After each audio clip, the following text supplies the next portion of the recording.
Rasil TV, untuk Islam yang satu. Assalamualaikum warahmatullahi wabarakatuh. Kaidah yang pertama,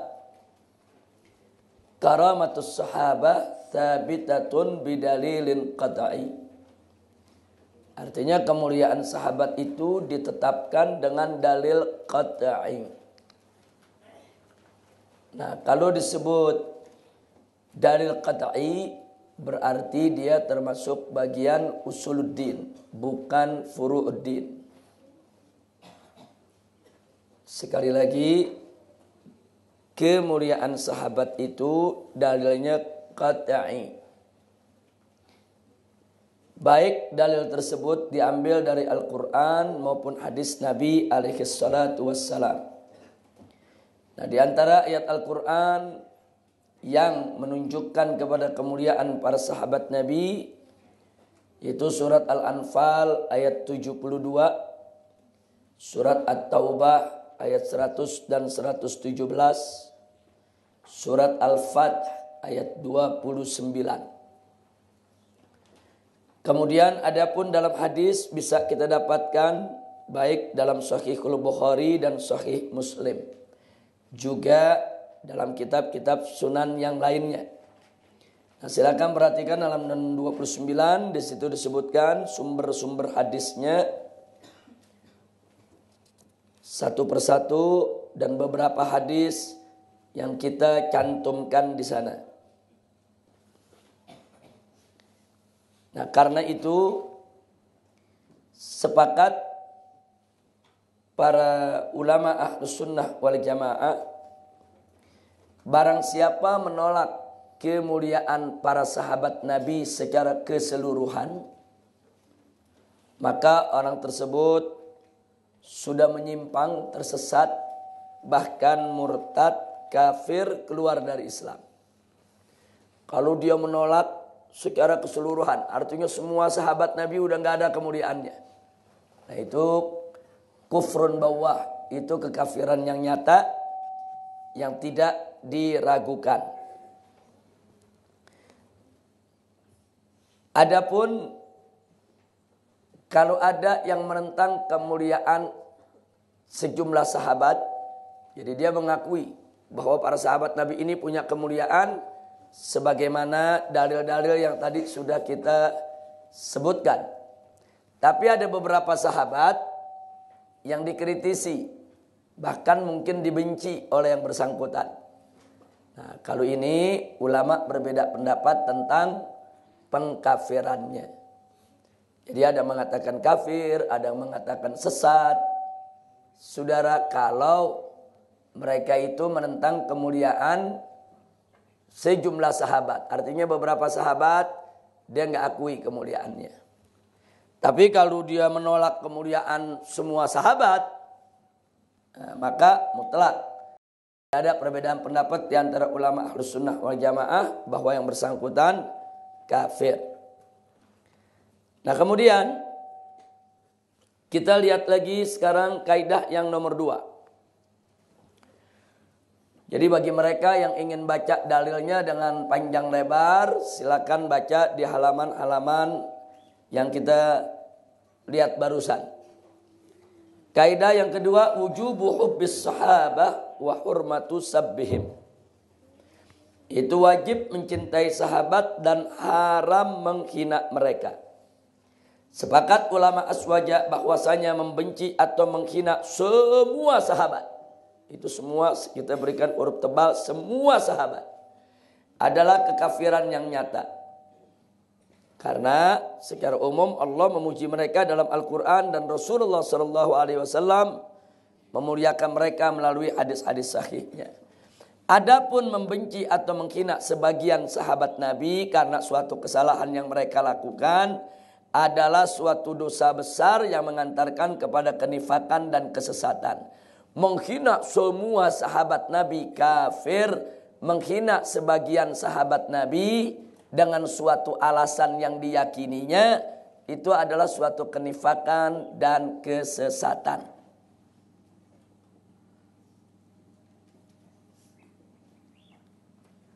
Baik. Dalil daripada kaidah kedua ini bisa kita lihat firman Allah dalam surat Ali Imran ayat 110. Juga firman Allah dalam surat Al-Hasyr yaitu ayat 8 sampai 10. Ada yang menarik berkenaan dengan ayat ini. Suatu ketika Al-Imam Ali Zainal Abidin radhiyallahu taala anhu, yaitu putra Sayyidina Husain yang selamat dari pembantaian di padang Karbala, didatangi oleh serombongan tamu dari Irak. Tamu-tamu ini mengklaim kalau diri mereka adalah pengikut Ahlul Bait dan mereka adalah para pecinta keluarga Nabi. Sampai di majlis Al-Imam Ali Zainal Abidin radhiyallahu taala anhu, orang-orang ini mulai berbicara tentang sahabat. Kemudian mereka mulai berbicara tentang Sayyidina Abu Bakar dan Sayyidina Umar, Sayyidina Utsman, dan juga para sahabat lainnya yang berasal dari Muhajirin dan Ansor. Jadi mereka fikir dengan cerita-cerita macam itu Ahlul Bait akan senang, keluarga Nabi akan senang. Kalau mereka menyatakan cinta kepada keluarga Nabi, kemudian mereka mencaci maki para sahabat Nabi yang mereka tuduh menjadi perampas hak keluarga Nabi di dalam kepemimpinan. Imam Ali Zainal Abidin saat itu hanya diam. Dia mendengar, dia lihat orang-orang yang bicara ini, saudara. Singkat cerita, setelah mereka panjang lebar bicara, akhirnya Imam Ali Zainal Abidin bertanya kepada mereka. Kata Imam Ali Zainal Abidin, saya mau tanya kepada kalian, apakah kalian masuk dalam firman Allah ini? Dibacakan ayatnya. Ayatnya ada dalam halaman 31. Jadi kata Imam Ali Zainal Abidin, apa kalian termasuk ayat ini? Lil fuqara'il muhajirin alladzina ukhriju min diyarihim wa amwalihim yabtaguna fadlan minallahi wa ridwana wa yansurunallaha wa rasulahu ulaika humus shadiqun. Ayat ini merupakan pujian Allah untuk muhajirin. Siapa itu muhajirin? Nah, muhajirin itu yang diusir, dikeluarkan dari negeri mereka. Kemudian bagaimana dulu penderitaan mereka pada saat mereka membela Allah dan Rasulnya, hanya mencari karunia Allah dan ridhonya. Intinya surat Al-Hasyr ayat 8 ini adalah pujian untuk muhajirin. Jadi Imam Ali Zainal Abidin tanya, apa kalian masuk ayat ini yang dipuji oleh Allah? Ulaika humus shadiqun. Mereka jawab, oh itu bukan untuk kita, itu untuk muhajirin. Itu bukan untuk kita. Bagus. Kata Imam Ali Zainal Abidin, kalau begitu apa kamu masuk ayat berikutnya? Dibacakan lagi. Walladzina tabawwa'ud dara wal iman min qablihim yuhibbuna man hajara ilaihim wa la yajiduna fi sudurihim hajatan mimma utu wa yu'thiruna ala anfusihim walau kana bihim khasasah. Wa may yuqassuha nafsihi fa ulaika humul muflihun. Apa kalian masuk ayat ini? Ayat ini pujian Allah untuk kalangan Ansor. Jadi kalau ayat 8-nya pujian untuk muhajirin, ayat 9-nya pujian untuk Ansor. Ayat 8 Allah yang nyatakan muhajirin itu ulaika humus shadiqun. Dan Ansor itu kata Allah dalam ayat ini faulaika humul muflihun. Akhirnya mereka jawab, oh tidak, ini bukan untuk kami. Ayat itu untuk Ansor. Nah, jadi mereka mengakui bahwa ayat ke-8 untuk muhajirin, ayat ke-9 untuk Ansor. Akhirnya setelah mereka jawab begitu, apa kata Imam Ali Zainal Abidin? Demi Allah aku bersumpah, kalau kalian tidak termasuk ayat yang pertama tadi, tidak termasuk ayat yang kedua, saya berani bersaksi di hadapan Allah kalau kalian tidak termasuk ayat yang berikutnya.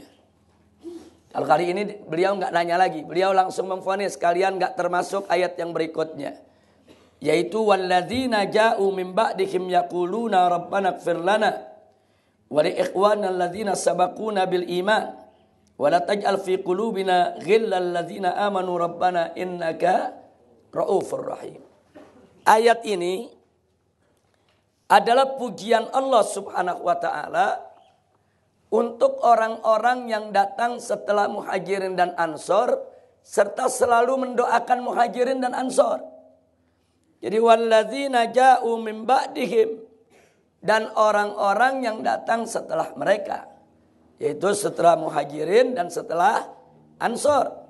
Nah, apa yang mereka lakukan? Yaqulun, mereka itu berkata, berdoa, Rabbana ighfir lana, wahai Tuhan kami, ampuni kami, wa li ikhwanina, dan ampuni juga saudara-saudara kami, alladzina sabaquna bil iman, yang telah mendahului kami dengan iman, wala taj'al fi qulubina ghillal lil ladzina amanu, dan jangan juga engkau jadikan yaitu di dalam hati kami ghil, yaitu noda kebencian, yaitu kepada orang-orang yang beriman.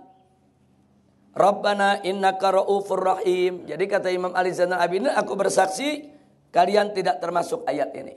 Karena ayat ini pujian Allah untuk orang yang mendoakan Muhajirin dan Ansor. Sedangkan kalian dari tadi di sini sedang mempergunjingkan Muhajirin dan Ansor. Mempergunjingkan Sayyidina Abu Bakar, mempergunjingkan Sayyidina Umar, mempergunjingkan sahabat-sahabat Nabi yang lainnya. Akhirnya kata Imam Ali Zainal Abidin, kalau kalian sudah tidak termasuk ayat ini, silakan semua kalian keluar dari rumahku. Diusir, ya kawan. Jadi diusir, jangan mereka pikir Ahlul Bait itu bangga. Oh, kalau mereka menyatakan cinta kepada keluarga Nabi, cinta kepada Ahlul Bait, tapi dengan mencaci maki para sahabat Nabi. Dan ini menjadi bukti sejarah bahwa mencaci maki para sahabat Nabi bukan ajaran Ahlul Bait. Mencaci maki sahabat Nabi bukan ajaran keluarga Nabi. Mencaci maki sahabat Nabi justru merupakan perkara yang sangat dibenci oleh keluarga Nabi kita Sayyiduna Muhammad sallallahu alaihi wasallam. Jadi jangan ngaku-ngaku sebagai pengikut keluarga Nabi, pecinta keluarga Nabi, tapi perilakunya bertentangan dengan apa-apa yang diajarkan oleh keluarga Nabi kita Sayyiduna Muhammad sallallahu alaihi wasallam. Kaidah yang ketiga. Kaidah yang ketiga, as-sahabah kulluhum udul. Yaitu semua sahabat adalah adil. Sepakat ulama aswaja bahwasanya semua sahabat tanpa terkecuali, sahabat yang besar, sahabat yang kecil, sahabat yang manapun saudara bergaul lama dengan Nabi ataupun sebentar, semuanya dinilai adil dalam penyampaian riwayat dari Nabi, baik terkait ayat Al-Quran maupun hadis. Sehingga tidak ada seorang sahabat pun yang berdusta dalam hal tersebut. Nah, ini hati-hati di sini. Ada tuduhan dari kalangan Syiah bahwa Ahlus Sunnah ini memaksumkan sahabat. Ada tuduhan dari kalangan Syiah bahwa Ahlus Sunnah ini memaksumkan sahabat. Padahal sahabat itu tidak maksum. Tapi dengan kalimat sahabat semuanya adil, berarti Ahlus Sunnah memaksumkan sahabat dong. Berarti sahabat Nabi nggak ada yang punya salah dong. Berarti sahabat Nabi bagus semua dong. Berarti sahabat Nabi terpelihara dari dosa dan kesalahan. Kalau begitu semua sahabat Nabi maksum. Ini tuduhan Syiah kepada Ahlus Sunnah. Nah, jadi kadang-kadang kalau Ahlus Sunnah mengkritisi Syiah, Syiah, kenapa kalian katakan Imam 12 maksum? Dibalikin sama Syiah. Kalau kami hanya mengatakan 12 orang yang maksum. Kalau kalian Ahlus Sunnah mengatakan seluruh sahabat yang jumlahnya puluhan ribu maksum. Jadi kalau kalian salahkan, ya berarti kalian lebih salah dong. Nah, ini hal-hal begini saudara Ahlus Sunnah mesti jeli. Nah, jangan sampai nanti kita menjadi sasaran tembak, yaitu daripada serangan orang-orang Syiah. Makanya kalau belum ngerti tentang kaidah-kaidah agama yang sebetulnya, jangan sekali-kali berdebat dengan mazhab lain. Hati-hati. Karena kalau persoalan ini nggak ngerti, nanti kalau dibalikin begitu sama Syiah mau bilang apa kita? Itu berat. Nah, tapi kalau kita mempelajari kaidahnya, mempelajari maksudnya, saudara, melihat apa-apa yang dikatakan oleh ulama dalam soal ini, nanti kita paham maksudnya kemana. Nah, jadi sahabat dikatakan adil, bukan berarti sahabat itu maksum. Pengertian adil di sini adalah adil dalam riwayat. Jadi bukan berarti sahabat itu nggak punya dosa, nggak punya kesalahan, bukan.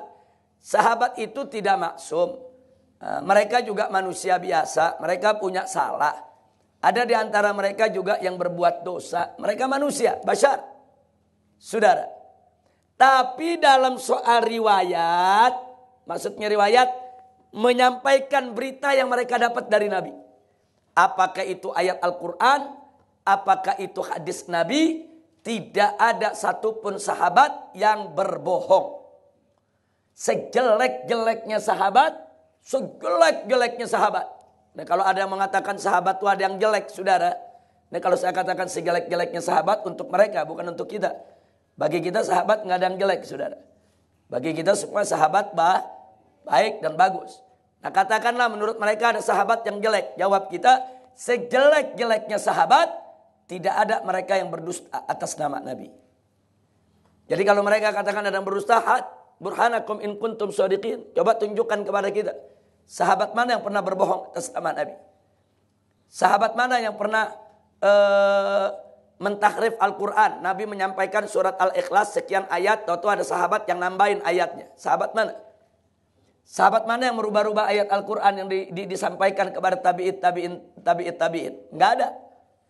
Jadi apa yang mereka dapat ajaran Al-Quran dari Nabi, itu yang mereka ajarkan ke tabi'in. Dan apa hadis yang mereka dengar dari Nabi, itu yang mereka sampaikan ke tabi'in. Tanpa dikurangi, tanpa dilebihkan. Nah, inilah sifat sahabat. Jadi sejelek-jeleknya sahabat, enggak ada yang berbohong atas nama Nabi. Nah, ini satu mizah yang luar biasa. Nah, karena itu para ulama Ahlus Sunnah sepakat as-sahabat kulluhum udul. Sahabat semuanya adil riwayat, sehingga tidak perlu lagi saudara ada takdil maupun tajrih di tingkatan sahabat. Jadi nggak perlu tuh dalam ilmu jarah wa takdil udah nggak usah bicara soal sahabat. Pokoknya sahabat semua udah lulus sensor dalam soal periwayatan. Sahabat semua sudah tidak perlu diperiksa lagi. Saudara, kalau sahabat udah mengatakan Nabi bersabda begitu, maka sahabat tidak mungkin berbohong. Nah, di bawah sahabat baru kita periksa. Nah, di bawah sahabat baru kita periksa. Tabi'in, generasinya kita periksa. Nah, tapi kalau sahabat, itu bukan mahallut tajrih. Itu bukan tempat kita melakukan tajrih. Nah, ini yang perlu kita ketahui. Jadi, pengertian adil di sini, bukan sahabat itu nggak punya dosa, nggak punya kesalahan, maksum bagaikan Nabi. Bukan. Berbeda dengan orang Syiah. Orang Syiah mengatakan 12 imamnya itu maksum. Artinya dipelihara dari dosa besar, dari dosa kecil. Sehingga ucapan para imam 12 itu pun dianggap hadis. Karena mereka maksum. Kalau mereka maksum berarti ucapannya tidak ada yang salah. Maka itu ucapan imam 12 itu menurut Syiah masuk kategori hadis. Nah, sedangkan di dalam Ahlus Sunnah wal Jamaah yang maksum itu hanya para nabi dan para rasul. Selain itu tidak maksum. Nah, jadi sampai di sini kalau ada serangan-serangan Syiah tentang persoalan kemaksuman sahabat, saudara, kita bisa menjawab dengan mudah bahwa kaidah ini tidak menunjukkan yaitu bahwa sahabat itu maksum, terpelihara dari dosa besar maupun dosa kecil. Akan tetapi saudara, yang dimaksud dengan semua sahabat itu adil dalam riwayat, jujur dalam penyampaian, tidak berdusta di dalam menyampaikan apa yang mereka dapatkan dari Nabi Muhammad sallallahu alaihi wasallam. Nah, di situ kita lihat beberapa dalil ayat Al-Qur'an maupun hadis Nabi. Nah, untuk mempertegas apa yang kita sampaikan barusan, mari lihat jawaban Imam Abu Zur'ah dalam persoalan menangkal serangan tadi, saudara. Imam Abu Zur'ah rahimahullah mengatakan, "Idza ra'aitar rajula yantaqisu ahadan min ashabi Rasulillah sallallahu alaihi wasallam fa'lam annahu zindiq. Wa dzalika anna rasula indana haqqun wal Qur'anu haqq. Wa innama adda ilaina hadzal Qur'an was sunan ashabu Rasulillah sallallahu alaihi wasallam. Wa innama yuridun an yujarrihu suhudana liyatlubul kitaba was sunnah wal jar'u aula bihim wa hum zanadiqah." Luar biasa ucapan Imam Abu Zur'ah di sini, saudara. Beliau katakan, jika kau melihat seseorang merendahkan seseorang dari sahabat Nabi, siapapun dari sahabat Nabi yang direndahkan, maka ketahuilah bahwa orang itu adalah zindik. Kenapa disebut zindik? Karena saudara perlu kita ingat bahwa Rasulullah Shallallahu Alaihi Wasallam bagi kita semua adalah hak. Al-Quran juga hak. Artinya Rasulullah itu benar, Al-Quran itu benar, dan yang menyampaikan Al-Quran dan Sunnah Nabi kepada kita adalah sahabat. Jadi sesungguhnya mereka kaum zindik, manakala merendahkan para sahabat Nabi, sebetulnya mereka ingin mencacatkan saksi-saksi kita, saudara. Jadi yang menjadi saksi bagi kita tentang kebenaran Al-Quran, tentang kebenaran hadis Nabi itu para sahabat. Dengan sahabat dihina, dengan sahabat direndahkan, berarti mereka mencacatkan kita punya saksi, saudara. Nah, kalau saksi-saksi kita dicacatkan, berarti yang ingin diserang sebetulnya bukan kita punya saksi. Yang ingin diserang apa yang dipersaksikan oleh mereka, yaitu Al-Quran dan As-Sunnah. Jadi kalau Al-Quran sampai kepada kita dari sahabat. Nah, kalau sahabat yang gak bisa dipercaya, berarti Al-Quran yang mereka riwayatkan jadi masih penuh tanda tanya dong. Hadis Nabi sampai kepada kita melalui sahabat. Kalau sahabat yang gak bisa dipercaya, berarti hadis-hadis Nabi masih dipertanyakan dong. Nah, ini berbahayanya. Jadi ini peringatan luar biasa dari Imam Abu Zur'ah, hati-hati di dalam merendahkan para sahabat Nabi alaihi salatu wassalam. Kaidah yang keempat, as-sahabatu mujtahiduna ma'juruna fis sawabi wal khata. Yaitu para sahabat Nabi adalah mujtahid yang mendapatkan ganjaran dalam ijtihadnya, baik ijtihadnya benar ataupun ijtihadnya salah. Saudara, jangankan para sahabat Nabi, para ulama yang bukan sahabat Nabi, kalau ijtihad dengan jalan yang benar, bukan dengan jalan hawa nafsu, walaupun mereka salah, mereka tetap dapat pahala. Apalagi kalau mereka benar, saudara. Dalilnya kita lihat yang disabdakan oleh Nabi, idza ijtahadal hakim fa asab falahu ajran wa idza ijtahada fa akhta'a falahu ajrun wahid. Jadi kalau seorang hakim berijtihad dan dia benar, dia dapat 2 pahala. Dan kalau dia berijtihad dia salah, dia dapat 1 pahala. Nah, kalau ulama, hakim yang bukan sahabat Nabi, ijtihadnya salah masih dapat pahala, apalagi ijtihadnya sahabat Nabi, saudara, mimbabil aula.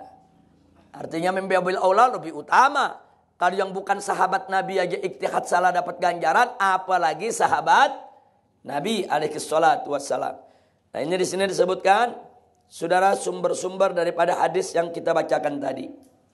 Nah, kemudian ada lagi riwayat lain yang silakan Anda baca sendiri, yaitu di halaman ini.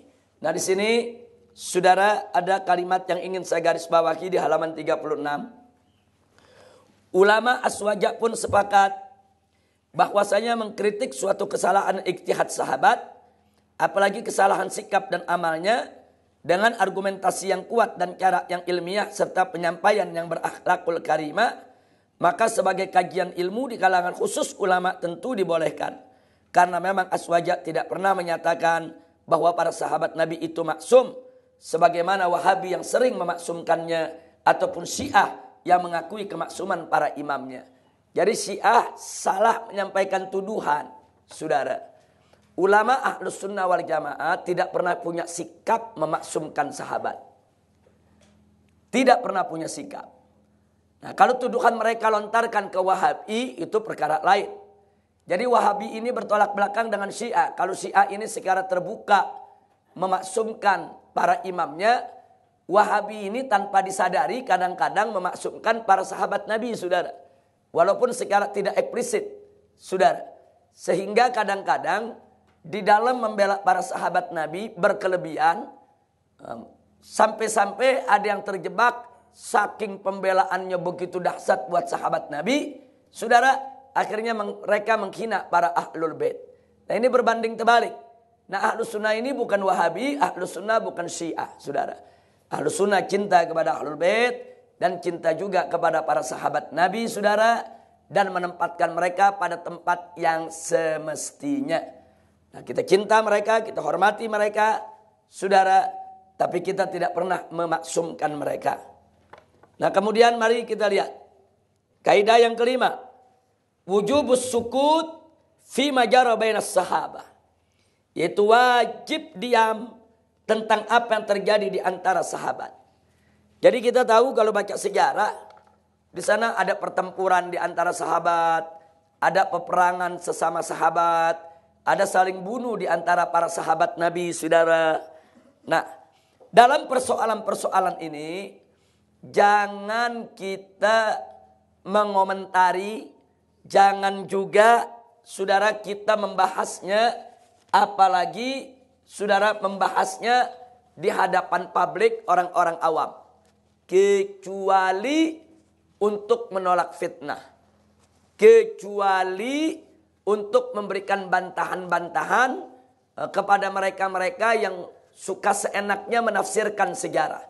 Artinya tanpa hajat, tanpa keperluan, tidak perlu kita bahas, kita perdalam panjang lebar tentang pertikaian, perselisihan, pertempuran yang terjadi di antara sahabat Nabi. Enggak boleh.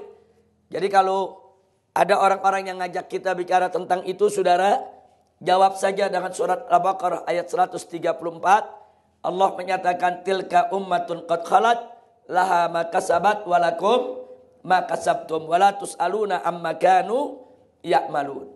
Jadi mereka adalah umat yang sudah berlalu.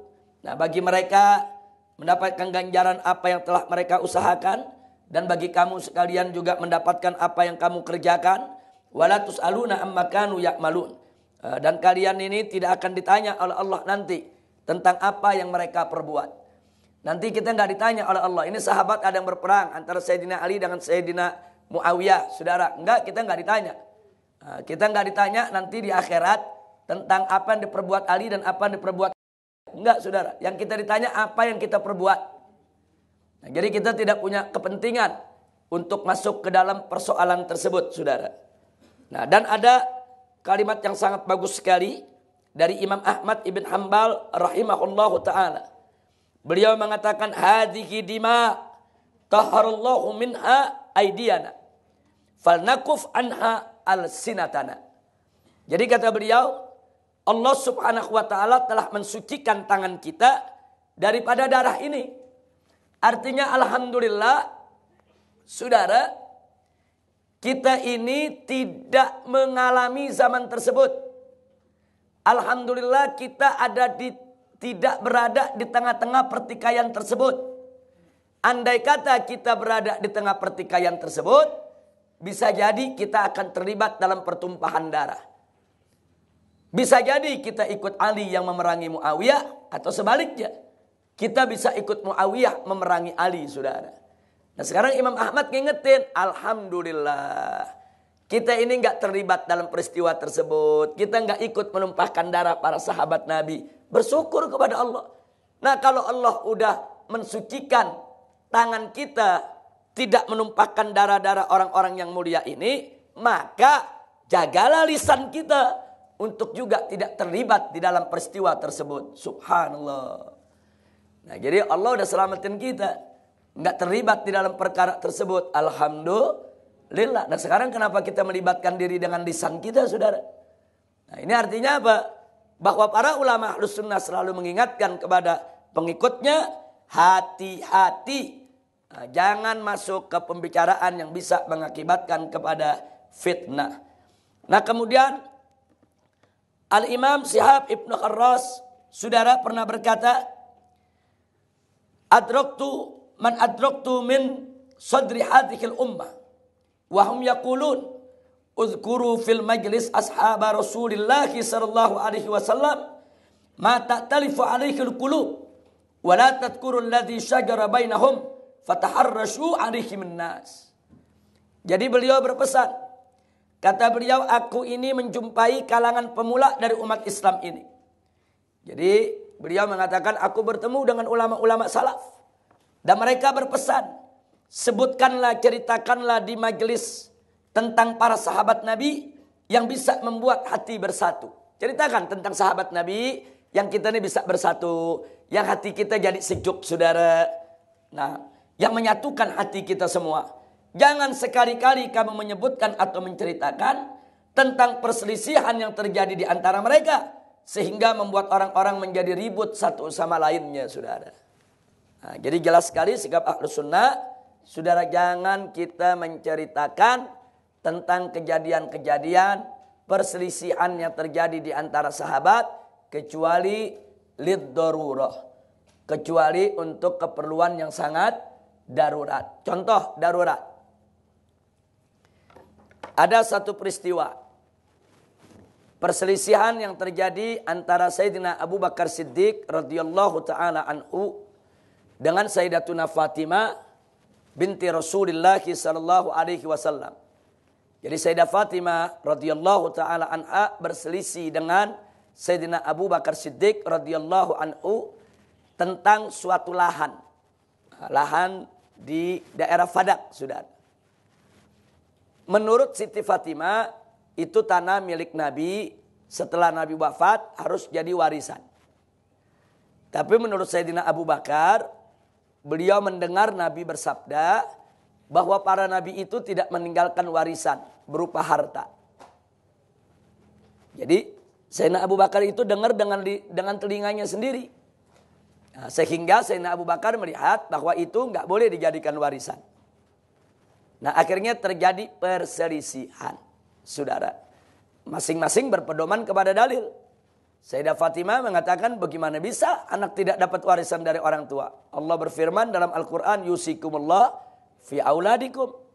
Allah berwasiat, yaitu kepada kamu sekalian tentang anak-anakmu. Itu ayat waris itu. Anak mesti dapat warisan dari orang tua. Ini ayat Al-Quran. Sayyidina Abu Bakar mengatakan, ya memang anak dapat warisan dari orang tua sesuai ayat Al-Quran. Tapi karena Nabi bersabda, ini jadi pengecualian. Nah, aku nggak berani melanggar sabda Nabi. Karena Nabi mengatakan para Nabi itu nggak meninggalkan warisan berupa dinar atau dirham, uang atau harta. Enggak. Jadi masing-masing ini berpedoman kepada dalil. Bukan pakai hawa nafsu. Bukan, saudara. Nah, peristiwa ini, saudara, dikorek-korek oleh sekelompok orang. Akhirnya ada kelompok Syiah Rafidah, saudara, yang ngorek-ngorek peristiwa tersebut. Mereka membela Siti Fatimah dan mencaci maki habis Sayyidina Abu Bakar. Jadi mereka bilang Sayyidina Abu Bakar tidak tahu diri, menyakiti hati Fatimah Zahra. Apa Sayyidina Abu Bakar tuh nggak tahu hadis. Nabi mengatakan bahwa Fatimah bid'atum minni. Fatimah bagian daripada diriku. Siapa menyakiti Fatimah berarti menyakiti aku. Terus mereka katakan kalau gitu Sayyidina Abu Bakar menyakiti Fatimah berarti menyakiti Rasulullah. Dan siapa yang menyakiti Rasulullah mereka akan masuk neraka jahanam. Berarti yang namanya Abu Bakar pasti akan masuk neraka jahanam. Akhirnya mereka menafsirkan sepihak. Mereka bela Siti Fatimah. Mereka caci maki Sayyidina Abu Bakar. Nah, kemudian ada lagi kelompok lain. Yaitu kelompok Nawasib. Nah, ini termasuk saudara kelompok-kelompok Wahabi yang ekstrim ini saudara.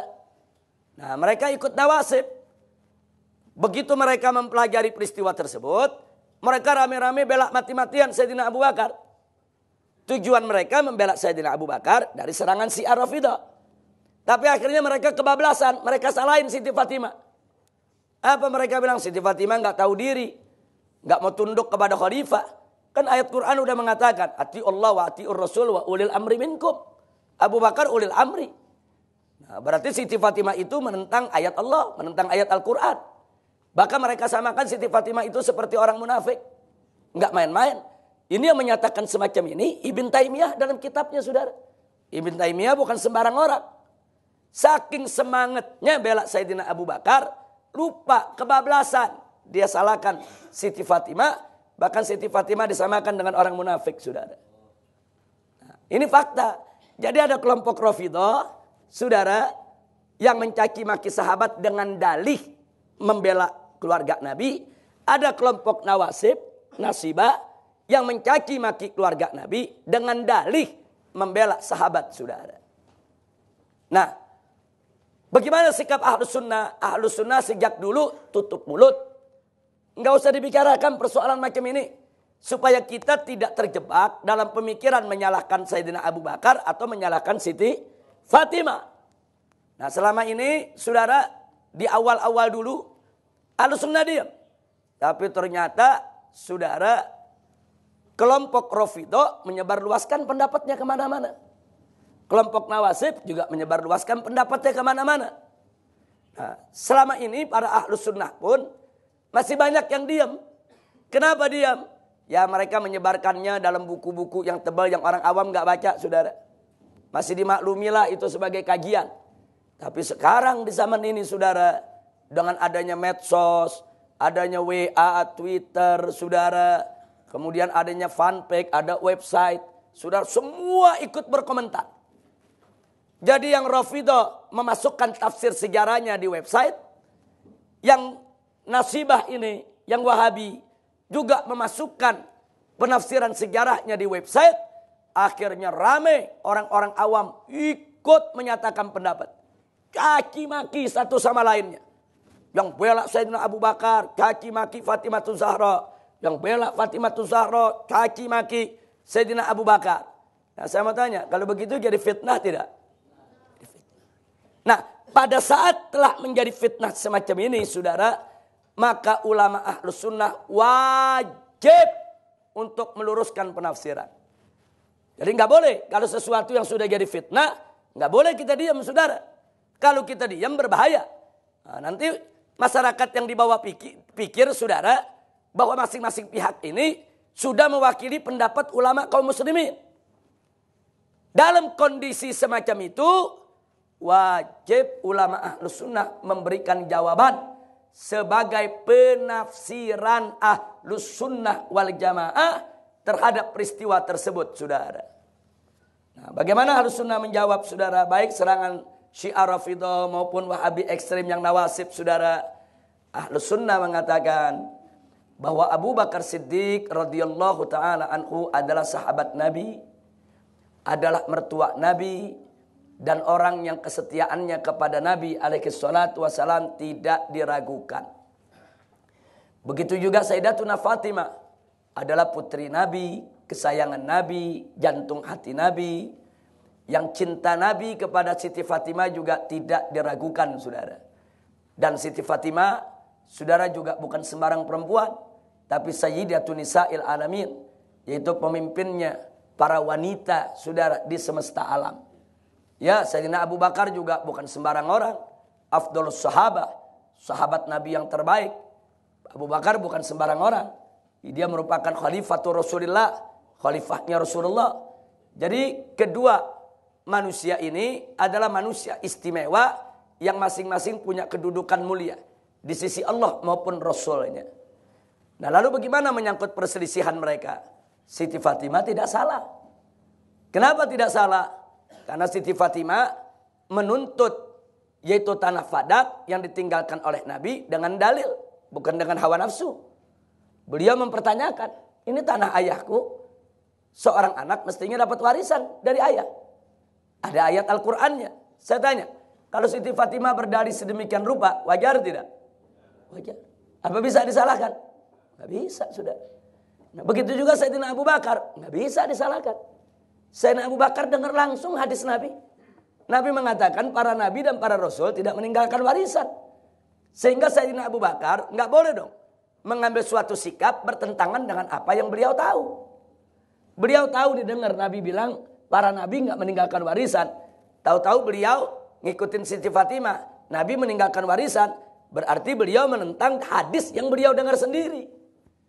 Jadi sikap Sayyidina Abu Bakar juga sudah benar. Setia kepada Nabi, menjalankan amanat Nabi, itu sikap Sayyidina Abu Bakar Siddiq. Jadi kedua belah pihak ini tidak bisa disalahkan. Nah, terus muncul pertanyaan, apa iya? Ada dua pendapat yang bertentangan begitu, nggak bisa disalahkan salah satunya. Mestinya kan yang satu salah, yang satu benar, pasti yang satu salah. Nah, saudara, dalam konteks ijtihad tidak seperti itu. Kadang-kadang ada perkara-perkara dalam ijtihad. Tidak selalu kalau yang satu benar, yang satu pasti salah. Belum tentu. Kadang-kadang ada sejumlah kasus, saudara, walaupun pendapat itu bertentangan, tapi sama-sama benar.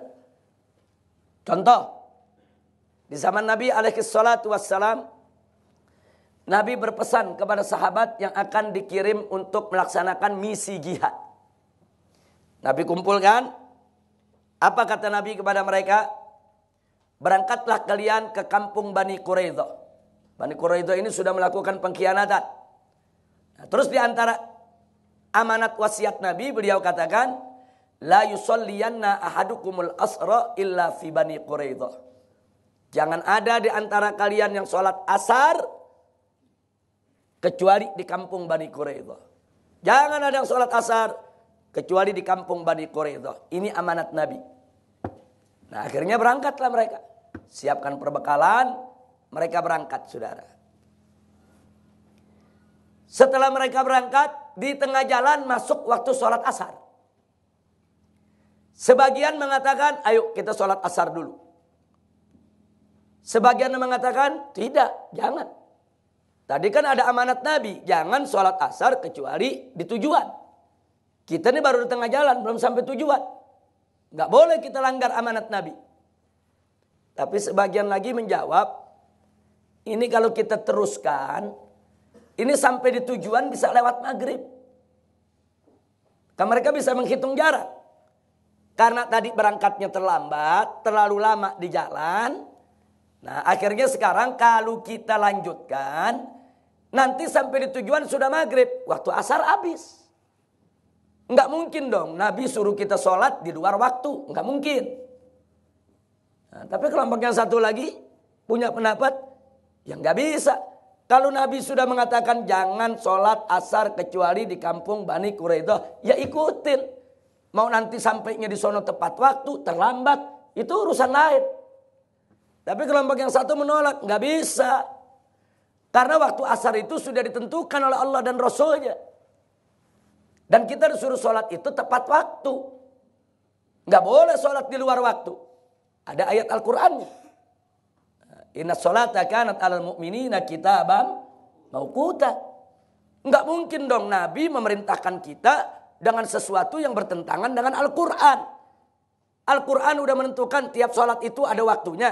Nabi udah ngajarin kita selama ini jangan sholat di luar waktu. Nah, jadi kalau Nabi mengatakan jangan ada di antara kalian sholat asar kecuali di tujuan di kampung Bani Quraidah, maksud Nabi al-hatsu 'alal isra. Jadi bukan benar-benar kita sholat di sana di luar waktu. Maksud Nabi, hei sahabat, buru-buru kalian berangkat. Jangan lama-lama di jalan. Bagaimana caranya sebelum waktu asar habis atau saat waktu asar kalian udah sampai di sana, bisa sholat asar di sana. Jadi yang disuruh oleh Nabi bukan sholat asarnya, yang disuruh oleh Nabi buru-burunya, segera, jangan lambat di jalan. Soal sholat asar tetap harus pada waktunya. Nah, saya mau tanya, ini para sahabat Nabi sepakat atau berbeda? Nah, akhirnya apa? Jalan tengahnya, ya sudah. Kalau begitu bagi mereka yang meyakini harus sholat sekarang, silakan sholat. Sholat mereka. Yang sebagian enggak sholat, sudah.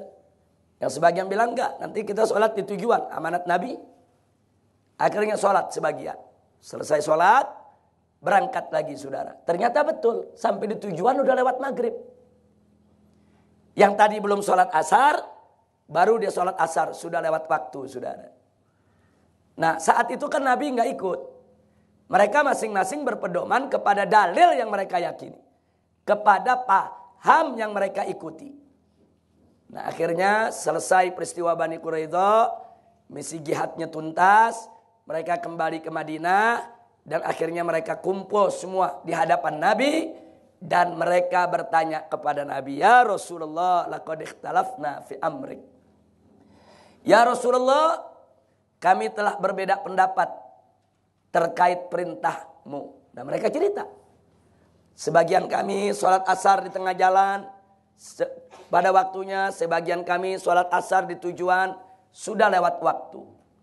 Nabi bertanya yang kepada sholat di jalan, kenapa kamu sholat di jalan bukan sholat di tujuan? Mereka jawab, kalau kami sholat di tujuan akan lewat waktu ya Rasulullah.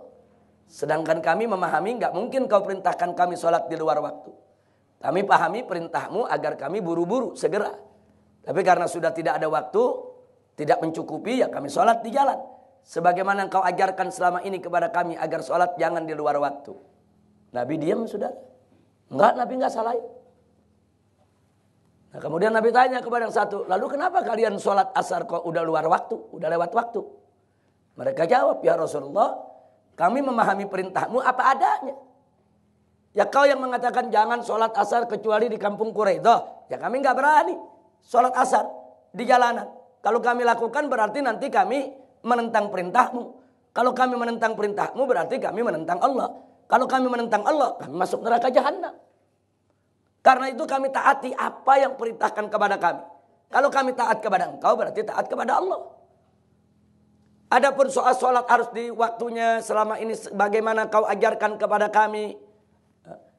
Tentu itu kami amalkan. Tapi khusus dalam soal ini ada pengecualian kalau kau yang memberikan amanat. Nabi enggak salahin saudara. Yang ini enggak disalahin, Nabi yang ini enggak disalahin. Dalam hadis dikatakan fa'aqarrahum an-nabi sallallahu alaihi wasallam. Nabi membenarkan saudara kedua pendapat. Subhanallah. Saya tanya, ini dua pendapat sama atau beda? Beda.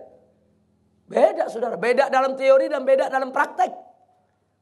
Ini bukan khilaf lafzi saudara, ini khilaf hakiki. Beda dalam teorinya dan beda dalam prakteknya. Tapi dua-dua pendapat yang berbeda dibenarkan oleh Nabi. Kenapa dibenarkan oleh Nabi? Karena kedua pendapat lahir dari cara ijtihad yang benar. Dari cara ijtihad yang benar. Bukan karena hawa nafsu. Bukan. Yang ini punya dalil. Yang ini punya dalil. Nah sekarang kembali kepada persoalan Sayyidina Abu Bakar dan Sayyidatuna Fatimah. Radhiyallahu anhumah. Saya tanya, Sayyidina Abu Bakar tadi berpendapat ada dalil tidak? Siti Fatimah berpendapat ada dalil tidak? Kenapa kita tidak bersikap sebagaimana diajarkan oleh Nabi? Begitu menghadapi dua kelompok sahabat yang berbeda, ini punya dalil, ini punya dalil, Nabi hormati kedua pendapat. Nabi udah kasih pelajaran buat kita. Oh ini pendapat Sayyidina Abu Bakar. Sayyidina Abu Bakar orang pintar, orang alim. Saudara, Sayyidina Abu Bakar mengerti Al-Quran, mengerti hadis, hargai. Ini ijtihad Sayyidina Abu Bakar. Jangan kita sok lebih pintar dari Abu Bakar. Mau nyala-nyalain. Oh ijtihad Sayyidina Abu Bakar salah. Apa kita lebih pintar dari Sayyidina Abu Bakar? Nah, kemudian begitu juga Sayyidah Fatimah. Jangan sembarangan saudara. Ini putri Nabi. Dididik langsung oleh Nabi. Saudara. Yang sehari-hari saudara melayani Nabi. Dan ini jantung hatinya Nabi saudara. Yang terkenal cerdas. Dan bukan sembarang perempuan. Sayyidatun Nisa'il Alamin. Kalau perempuan bodoh nggak bisa jadi Sayyidatun Nisa'il Alamin. Sayyidah Nisa'ul Alamin itu saudara bukan hanya soleha dari segi amalan, tapi juga dari segi keilmuan, ilmunya, akhlaknya, sehingga menjadi pemimpin perempuan semesta alam saudara. Nah sekarang Siti Fatimah ijtihad, saya tanya, ada dalilnya tidak? Ada. Dalilnya dari Al-Quran. Dan wajar kalau beliau itu menuntut. Nah kalau pertanyaannya, kenapa Siti Fatimah tidak terima riwayat dari Sayyidina Abu Bakar Siddiq, saudara? Justru ini menjadi kaidah bagi ulama. Kenapa suatu hadis itu, suatu hadis yang dianggap bertentangan dengan ayat suci Al-Quran di kalangan sahabat, sahabat berhak untuk tidak menerimanya, saudara. Sebagaimana Sayyidina Umar Ibn Khattab radhiyallahu ta'ala anhu tidak menerima hadis yang diriwayatkan oleh Fatimah binti Qais di dalam urusan saudara, di dalam urusan tidak perlunya memberikan tempat bagi mereka yang ditalak 3. Saudara. Nah, jadi Fatimah binti Qais mengatakan kepada Sayyidina Umar, dulu aku ditalak 3 oleh suamiku di zaman Nabi, aku enggak mendapatkan itu. tempat tinggal. Tapi Sayyidina Umar memutuskan harus. Karena Sayyidina Umar berpegang kepada ayat Al-Quran secara umum. Sampai Sayyidina Umar mengatakan, tidak mungkin aku tinggalkan Al-Quran hanya karena kesaksian seorang perempuan yang mungkin lupa, mungkin juga salah paham, dan seterusnya. Kalau Al-Quran tidak mungkin, yaitu salah. Nah jadi hal-hal begitu sering terjadi di antara sahabat. Jadi bukan berarti Sayyidina Umar nggak percaya sama Fatimah binti Qais, Fatimah binti Qais nggak percaya sama Sayyidina Umar, kemudian Fatimah nggak percaya sama Abu Bakar nggak percaya dengan Fatimah. Bukan, ini konsep ijtihad, saudara. Nah, Siti Fatimah punya prinsip, ini ayat Al-Quran. Nah kalau ada satu hadis yang bertentangan dengan mafhum daripada ayat Al-Quran, harus ada kesaksian. Artinya harus ada kesaksian, nggak boleh cuma satu orang. Siapa lagi yang mendengar hadis tersebut? Nah, saat itu Siti Fatimah tidak mendapatkan penguatan hadis tersebut, saudara. Makanya Siti Fatimah Zahra tetap berpegang kepada ayat. Nah, jadi kalau sekarang tahu-tahu ada orang ingin nyalain Siti Fatimah, siapa dia, saudara? Apa pangkatnya? Apa kehebatannya? Apa derajatnya di sisi Allah dan Rasulnya? Kira-kira jelas tidak? Nah, jadi itu sikap Ahlus Sunnah wal Jamaah. Nah, saudara, sikap Ahlus Sunnah wal Jamaah seperti ini, nah, itu ada saatnya tidak perlu kita bahas itu. Sehingga sikap-sikap semacam ini juga nggak perlu kita sampaikan, saudara. Tapi manakala sudah jadi fitnah di tengah umat, saudara, yang Wahabi menafsirkan sejarah sesuai pahamnya, yang Syiah menafsirkan sejarah sesuai pahamnya. Bahaya kalau kita biarkan. Nanti yang Wahabi, saudara, menafsirkan sejarah, apalagi perselisihan sahabat. Saudara, membela sahabat, menghina keluarga Nabi. Sementara sebaliknya, saudara, nanti kelompok Rafidhah Syiah menafsirkan sejarah, membela keluarga Nabi, mencaci maki sahabat. Maka itu harus ada tafsir jalan tengah. Harus ada wasatan, ada di tengah. Yaitulah tafsir sejarah yang ditawarkan oleh Ahlus Sunnah wal Jamaah. Nah, seperti peristiwa Karbala umpamanya, saudara. Peristiwa Karbala kalau kita mendengar versi Syiah Rafidhah, saudara, kalau kita mendengar versi Rafidhah, mereka yang menafsirkan sejarah, kita akan panas, saudara. Artinya begini, kita akan bela keluarga Nabi habis-habisan. Akhirnya apa? Mereka-mereka yang membantai keluarga Nabi disalahkan dan akhirnya dikait-kaitkan dengan sebelumnya. Nah, orang-orang Syiah kalau menafsirkan sejarah begitu. Kenapa nih keluarga Nabi dibantai nih di padang Karbala? Oh, karena penguasanya zalim. Siapa penguasanya? Oh, penguasanya Yazid. Dari mana tuh Yazid bisa jadi penguasa? Oh, diangkat sama ayahnya. Siapa ayahnya? Muawiyah. Muawiyah sahabat. Oh, kalau gitu Muawiyah yang salah. Lalu Muawiyah kenapa bisa ngangkat Yazid? Ya karena Muawiyah khalifah. Bagaimana tuh Muawiyah tuh bisa jadi khalifah begitu? Oh, karena dia berontak dulu kepada Ali. Oh, berarti ini juga ini yang bikin perkara ini. Nah, ini yang bikin Yazid akhirnya menjadi khalifah. Muawiyah kok bisa punya kekuatan begitu untuk berontak? Karena Muawiyah pernah 20 tahun menjadi gubernur. Dipercaya oleh Sayyidina Abu Bakar, dipercaya oleh Sayyidina Umar, dipercaya oleh Sayyidina Utsman. Oh, kalau begitu yang salah Sayyidina Abu Bakar, Umar dan Utsman. Ini yang membuat Muawiyah populer. Akhirnya peristiwa Karbala dikait-kaitkan dengan Abu Bakar, Umar, saudara. Dia caci maki sahabat semuanya. Nah, jadi orang dimainkan perasaannya dengan kesedihan mendengar daripada pembantaian keluarga Nabi, kemudian dieksploitasi kesedihan tersebut untuk menumpahkan kemarahan kepada para sahabat Nabi kita Muhammad sallallahu alaihi wasallam. Saya tanya, tafsir sejarah macam itu bahaya tidak? Wahabi sebaliknya, saudara. Di dalam menceritakan Karbala, mati-matian bela Yazid. Yazid yang udah nyata-nyata salah, ulama Ahlus Sunnah mengatakan salah, mereka bela. Habis-habisan, saudara. Mereka karang kitab tentang Yazid dengan judul Amir Mukminin, Yazid ibn Muawiyah. Saudara, mereka bela habis-habisan. Saking membela Yazid, Yazid bukan sahabat, saudara. Akhirnya mereka salahkan Sayyidina Husain. Sayyidina Husain mereka bilang pemberontak, keras kepala, tidak tahu diri. Ya, ini yang mengakibatkan keluarga Nabi semua terbunuh. Gara-gara keteledorannya, kebodohannya, keluarga Nabi sampai dibantai. Dia kina habis. Nah, ini terjadi. Bahkan sampai ulama sekelas Ibn Taimiyah dalam kitab Minhajus Sunnah mengucapkan kalimat yang kurang lebih sama, saudara. menghina Sayyidina Hasan, menghina Sayyidina Husain. Fakta. Nah, kalau tafsir mengenai peristiwa Karbala yang dibaca umat adalah yang dipaparkan oleh Ibn Taimiyah, saudara, akan berbahaya. Mereka akan rame-rame menyalahkan Ahlul Bait. Nah, makanya hati-hati saudara. Ini tafsir sejarah ini penting. Enggak boleh sembarang orang menafsirkan sejarah. Kalau enggak ngerti, cukup. Tilka ummatun qad khalat, laha makasabat walakum makasabtum. Cukup saudara. Cukup. Wala tus'aluna amma kanu ya'malun. Nah, cukup kita pegang itu saudara. Tapi kalau terpaksa harus kita jawab, saudara, hanya boleh kita jelaskan dalam konteks darurat. Artinya untuk membantah tafsirnya Rafidah dan untuk membantah tafsirnya Nawasib dari kalangan Wahabi, saudara. Kira-kira jelas tidak? Nah, kalau kita kupas dengan kacamata Ahlus Sunnah wal Jamaah, saudara, kita tidak akan pernah menyalahkan sahabat dan keluarga Nabi kita Muhammad sallallahu alaihi wasallam. Nah, itu yang perlu kita ketahui, saudara. Nah, akhirnya selanjutnya di situ yaitu halaman 38 39 tentang cinta ulama.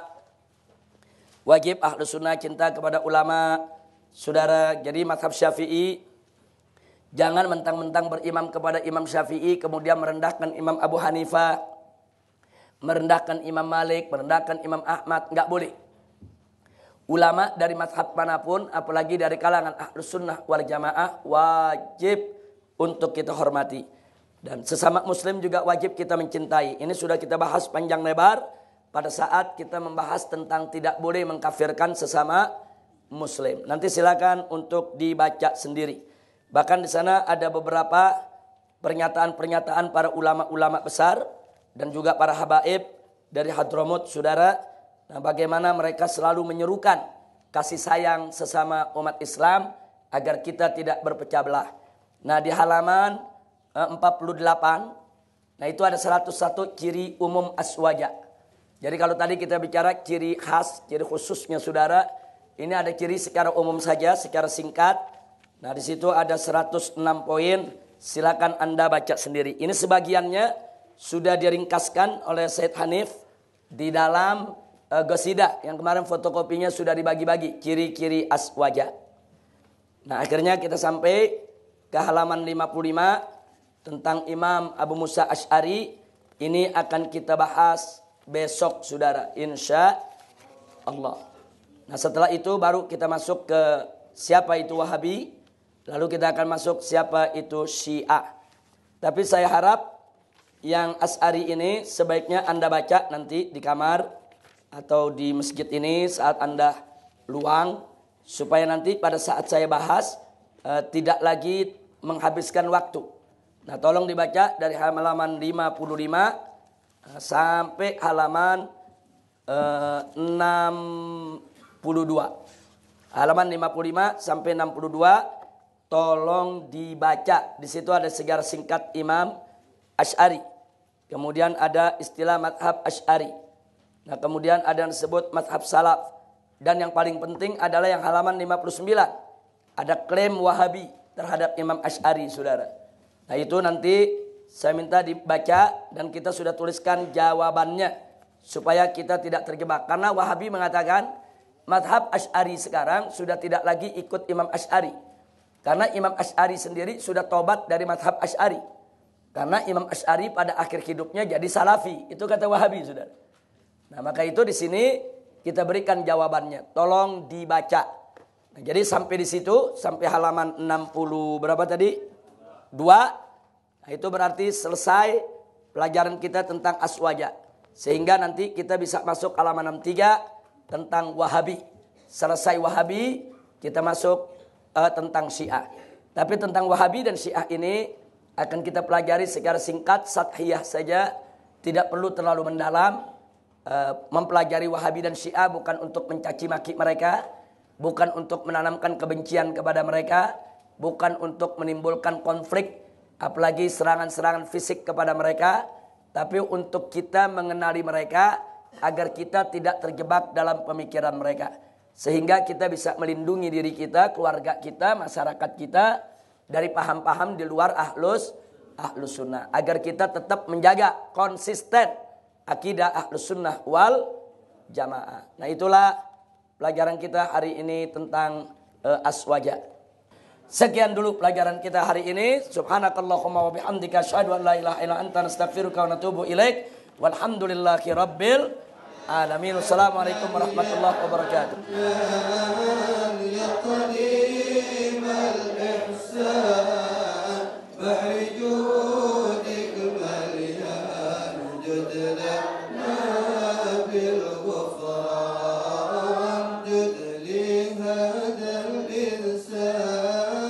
عبد سوء خذيان بالذنوب